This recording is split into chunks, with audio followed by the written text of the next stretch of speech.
The Odyssey by Homer. Translated by Samuel Buttler. Book 2. Now, when the child of morning, rosy-fingered dawn, appeared, Telemachus rose, and dressed himself. He bound his sandals on to his comely feet, girded his sword about his shoulder, and left his room looking like an immortal god. He at once sent the criers round to call the people in assembly. So they called him, and the people gathered thereon. Then, when they were got together, he went to the place of assembly, spear in hand, not alone, for his 2 hounds went with him. Minerva endowed him with a presence of such divine comeliness that all marvelled at him as he went by, and when he took his place in his father's seat, even the oldest counsellors made way for him. Aegyptius, a man bent double with age, and of infinite experience, the first to speak. His son Antiphus had gone with Ulysses to Iliad, land of noble steeds, but the savage Cyclops had killed him when they were all shut up in the cave, and had cooked his last dinner for him. He had 3 sons left, of whom 2 still worked on their father's land, while the 3rd, Eurynomus, was one of the suitors. Nevertheless, their father could not get over the loss of Antiphus, and was still weeping for him when he began his speech. "Men of Ithaca," he said, "hear my words. From the day Ulysses left us, there has been no meeting of our counsellors until now. Who then can it be, young or old, that finds it so necessary to convene us? Has he got wind of some host approaching, and does he wish to warn us? Or would he speak on some other matter of public moment? I am sure he is an excellent person, and I hope Jove will grant him his heart's desire." Telemachus took this speech as of good omen, and rose at once, for he was bursting with what he had to say. He stood in the middle of the assembly, and the good herald Pisenor brought him his staff. Then turning to Aegyptius, "Sir," said he, "it is I, as you will shortly learn, who have convened you, for it is I who am the most aggrieved. I have not got wind of any host approaching about which I would warn you, nor is there any matter of public moment on which I would speak. My grievance is purely personal, and turns on 2 great misfortunes which have fallen upon my house. The first of these is the loss of my excellent father, who was chief among you all here present, and was like a father to every one of you. The second is much more serious, and ere long will be the utter ruin of my estate. The sons of all the chief men among you are pestering my mother to marry them against her will. They are afraid to go to her father Icarius, asking him to choose the one he likes best, and to provide marriage gifts for his daughter. But day by day they keep hanging about my father's house, sacrificing our oxen, sheep, and fat goats for their banquets, and never giving so much as a thought to the quantity of wine they drink. No estate can stand such recklessness. We have now no Ulysses to ward off harm from our doors, and I cannot hold my own against them. I shall never all my days be as good a man as he was. Still I would indeed defend myself if I had power to do so, for I cannot stand such treatment any longer. My house is being disgraced and ruined. Have respect, therefore, to your own consciences and to public opinion. Fear too the wrath of heaven, lest the gods should be displeased and turn upon you. I pray you by Jove and Themis, who is the beginning and the end of counsels, do not hold back, my friends, and leave me single-handed, unless it be that my brave father Ulysses did some wrong to the Achaeans which you would now avenge upon me by aiding and abetting these suitors. Moreover, if I am to be eaten out of house and home at all, I had rather you did the eating yourselves, for I could then take action against you to some purpose, and serve you with notices from house to house till I got paid in full, whereas now I have no remedy." With this Telemachus dashed his staff to the ground, and burst into tears. Every one was very sorry for him, but they all sat still, and no one ventured to make him an angry answer, save only Antinous, who spoke thus. "Telemachus, insolent braggart that you are, how dare you try to throw the blame upon us suitors? It is your mother's fault. not ours, for she is a very artful woman. These 3 years past, and close on 4, she has been driving us out of our minds by encouraging each one of us, and sending him messages without meaning one word of what she says. And then there was that other trick she played on us. She set up a great tambour frame in her room, and began to work on an enormous piece of fine needlework. "Sweethearts," said she, "Ulysses is indeed dead. Still, do not press me to marry again immediately. Wait, for I would not have skill in needlework perish unrecorded, till I have completed a pall for the hero Laertes, to be in readiness against the time when death shall take him. He is very rich, and the women of the place will talk if he is laid out without a pall." This was what she said, and we assented, whereon we could see her working on her great web all day long, but at night she would unpick the stitches again by torchlight. She fooled us in this way for 3 years, and we never found her out, but as time wore on, and she was now in her 4th year, one of her maids, who knew what she was doing, told us, and we caught her in the act of undoing her work, so she had to finish it, whether she would or no. The suitors therefore make you this answer, that both you and the Achaeans may understand. Send your mother away, and bid her marry the man of her own and of her father's choice. For I do not know what will happen if she goes on plaguing us much longer with the airs she gives herself on the score of accomplishments Minerva has taught her, and because she is so clever. We never yet heard of such a woman. We know all about Tyro, Alcmena, Mycenae, and the famous women of old, but they were nothing to your mother, any one of them. It was not fair of her to treat us in that way, and as long as she continues in the mind with which heaven has now endowed her, so long shall we go on eating upon your estate, and I do not see why she should change, for she gets all the honour and glory, and it is you who pay for it, not she. Understand then that we will not go back to our lands, neither here nor elsewhere, till she has made her choice, and married some one or other of us." Telemachus answered, "Antinous, how can I drive the mother who bore me from my father's house? My father is abroad, and we do not know whether he is alive or dead. It will be hard on me if I have to pay Icarius the large sum which I must give him, if I insist on sending his daughter back to him. Not only will he deal rigorous with me, but heaven will also punish me, for my mother, when she leaves the house, will calf on the Erinyes to avenge her. Besides, it would not be a creditable thing to do, and I will have nothing to say to it. If you choose to take offence at this, leave the house and feast elsewhere at one another's houses, at your own cost, turn about. If, on the other hand, you elect to persist in sponging upon one man, heaven help me, but Jove shall reckon with you in full, and when you fall in my father's house there shall be no man to avenge you." As he spoke, Jove sent 2 eagles from the top of the mountain, and they flew on and on with the wind, sailing side by side in their own lordly flight. When they were right over the middle of the assembly, they wheeled and circled about, bearing the air with their wings and glaring death into the eyes of them that were below.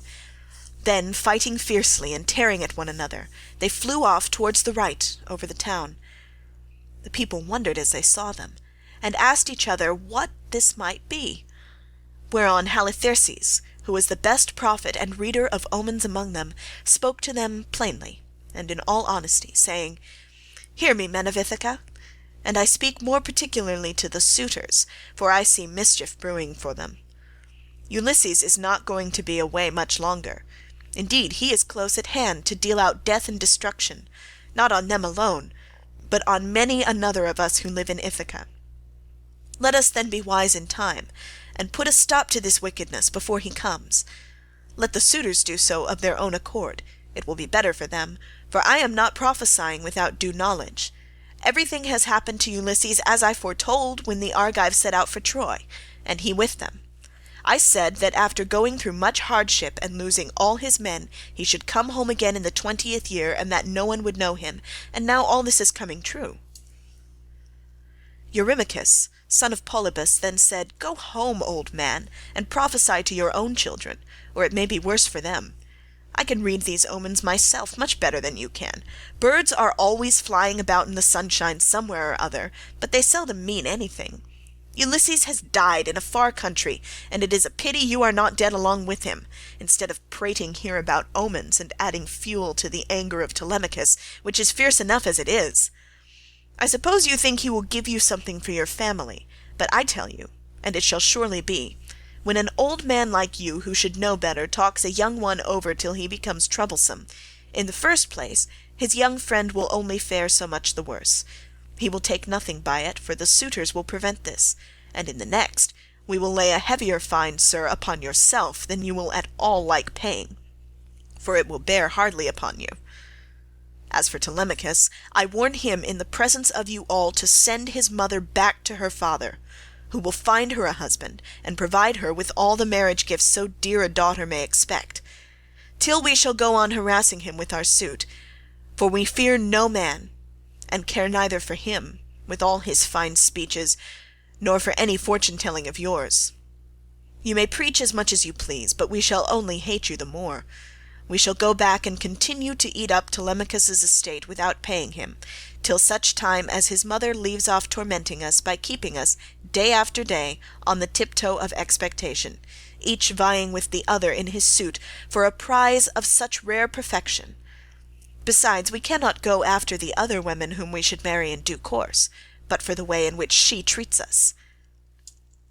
Then Telemachus said, Eurymachus, and you other suitors, I shall say no more, and entreat you no further, for the gods and the people of Ithaca now know my story.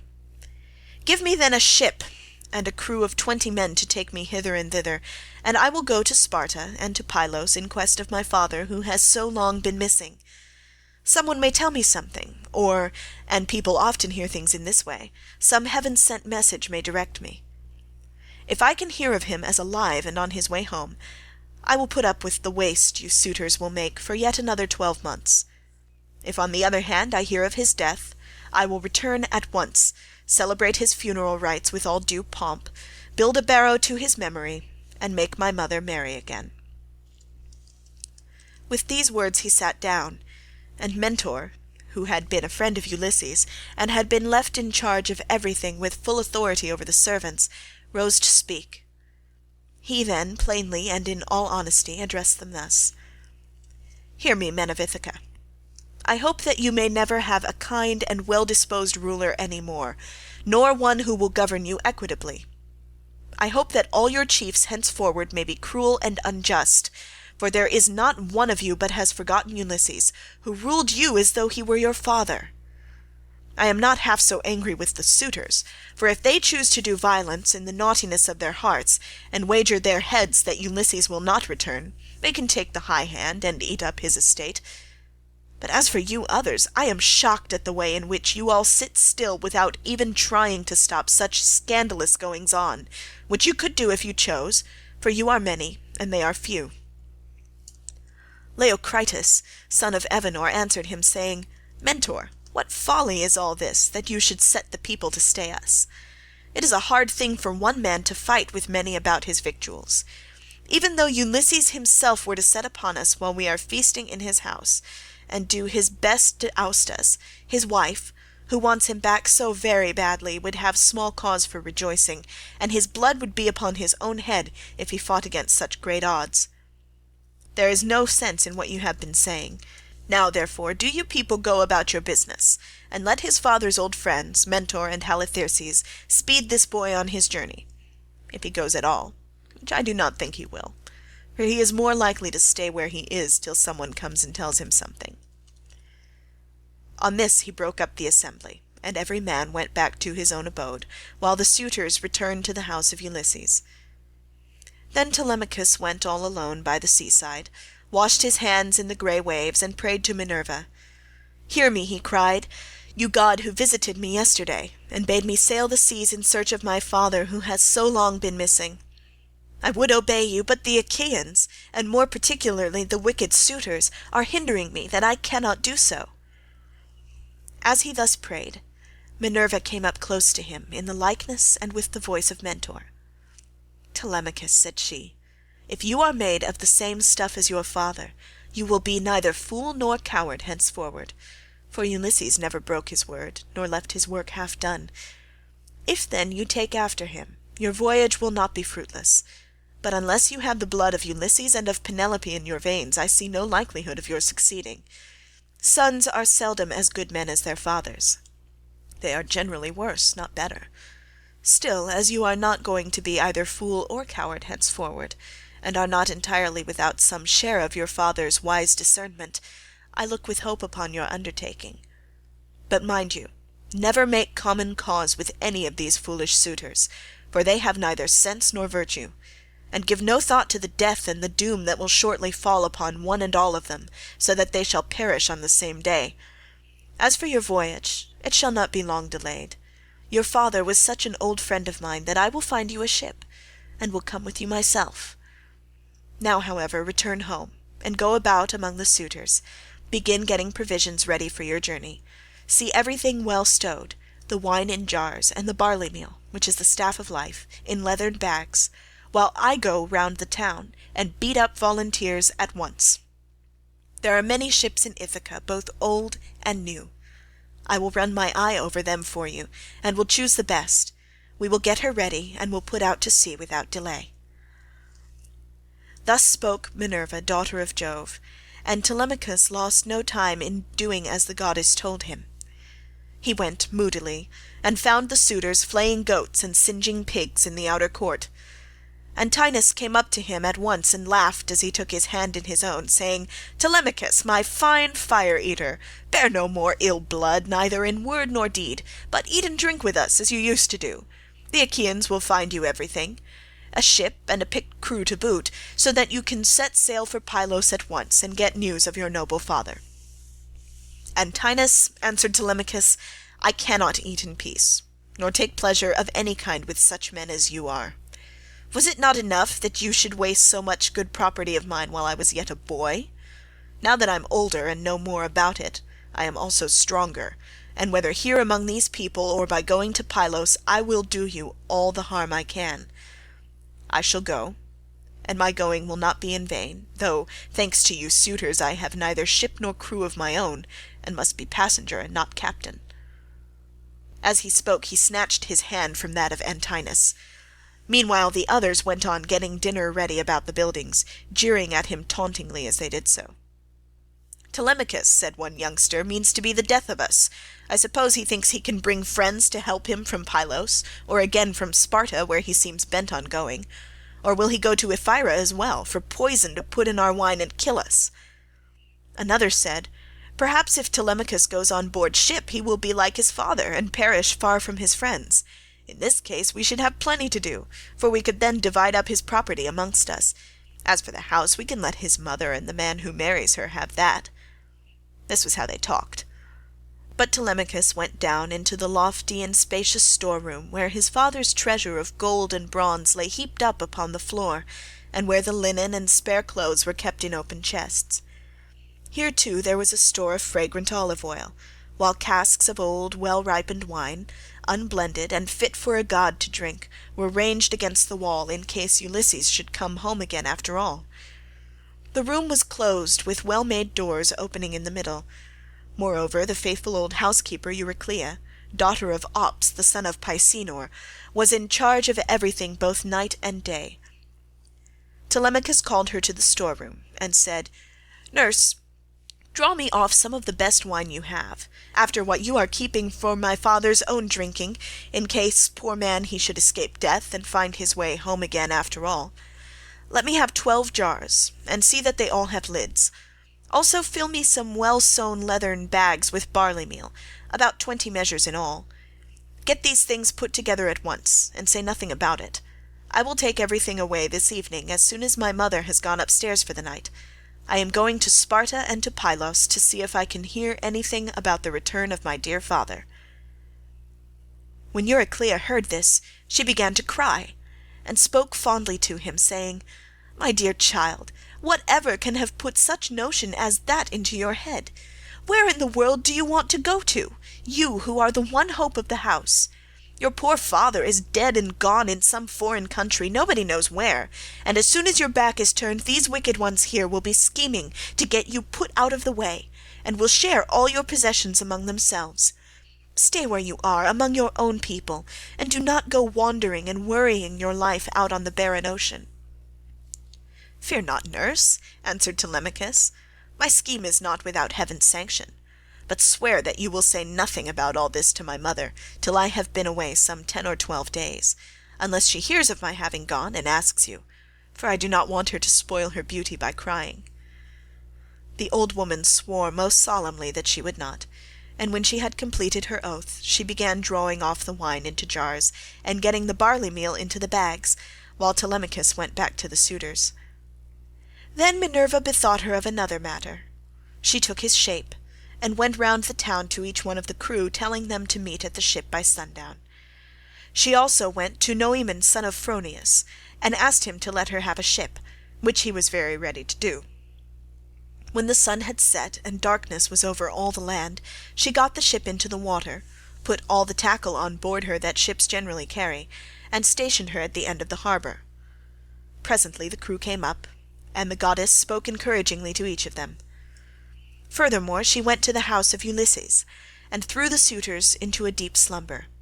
She caused their drink to fuddle them, and made them drop their cups from their hands, so that, instead of sitting over their wine, they went back into the town to sleep, with their eyes heavy and full of drowsiness. Then she took the form and voice of Mentor, and called Telemachus to come outside. "Telemachus," said she, "the men are on board and at their oars, waiting for you to give their orders, so make haste, and let us be off." On this she led the way, while Telemachus followed in her steps. When they got to the ship, they found the crew waiting by the waterside, and Telemachus said, "Now, my men, help me to get the stores on board. They are all put together in the cloister, and my mother does not know anything about it, nor any of the maidservants except one."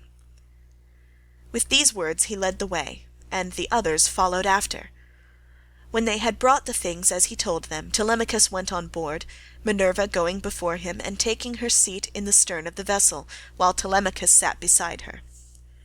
Then the men loosened the hawsers and took their places on the benches. Minerva sent them a fair wind from the west, that whistled over the deep blue waves, whereon Telemachus told them to catch hold of the ropes and hoist sail, and they did as he told them. They set the mast in its socket in the cross-plank, raised it, and made it fast with the forestays. Then they hoisted their white sails aloft with ropes of twisted oxhide. As the sail bellied out with the wind, the ship flew through the deep blue water, and the foam hissed against her bows as she sped onward. Then they made all fast throughout the ship, filled the mixing bowls to the brim, and made drink offerings to the immortal gods that are from everlasting, but more particularly to the grey-eyed daughter of Jove. Thus then the ship sped on her way through the watches of the night, from dark till dawn.